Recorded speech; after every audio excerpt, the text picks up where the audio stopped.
ബ്രഹ്മപുരത്തെ മാലിന്യ പ്രശ്നത്തിന്റെ പശ്ചാത്തലത്തിൽ സംസ്ഥാന വ്യാപകമായി മാലിന്യ സംസ്കരണത്തിന് മാതൃകാ പദ്ധതി നടപ്പാക്കുന്ന കാര്യം സർക്കാരിന്റെ പരിഗണനയിലാണെന്ന് മുഖ്യമന്ത്രി ഉമ്മൻചാണ്ടി. ഇതിനായി ഉന്നതതല യോഗം ഉടൻ വിളിച്ചു ചേർക്കുമെന്ന് മുഖ്യമന്ത്രി കൊച്ചിയിൽ പറഞ്ഞു. ബ്രഹ്മപുരത്തെ മാലിന്യ പ്രശ്നത്തിന് അടിയന്തര പരിഹാരം കാണണമെന്നാവശ്യപ്പെട്ട് നാട്ടുകാർ നൽകിയ നിവേദനം സ്വീകരിച്ച ശേഷമാണ് പ്രശ്നം പരിഹരിക്കാനുള്ള മാർഗത്തെപ്പറ്റി മുഖ്യമന്ത്രി വിശദീകരിച്ചത്. മാലിന്യ സംസ്കരണം ബ്രഹ്മപുരത്തെ മാത്രം പ്രശ്നമല്ല, സംസ്ഥാനത്തിന്റെ മുഴുവൻ പ്രശ്നമാണെന്ന് മുഖ്യമന്ത്രി പറഞ്ഞു.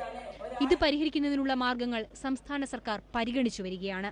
പല വിദേശ രാജ്യങ്ങളിലും നടപ്പാക്കി വിജയിച്ച മാലിന്യ സംസ്കരണ പദ്ധതിയുടെ മാതൃക പിന്തുടർന്നാവും സംസ്ഥാനത്തും ഇത് നടപ്പാക്കുകയെന്ന് മുഖ്യമന്ത്രി വ്യക്തമാക്കി.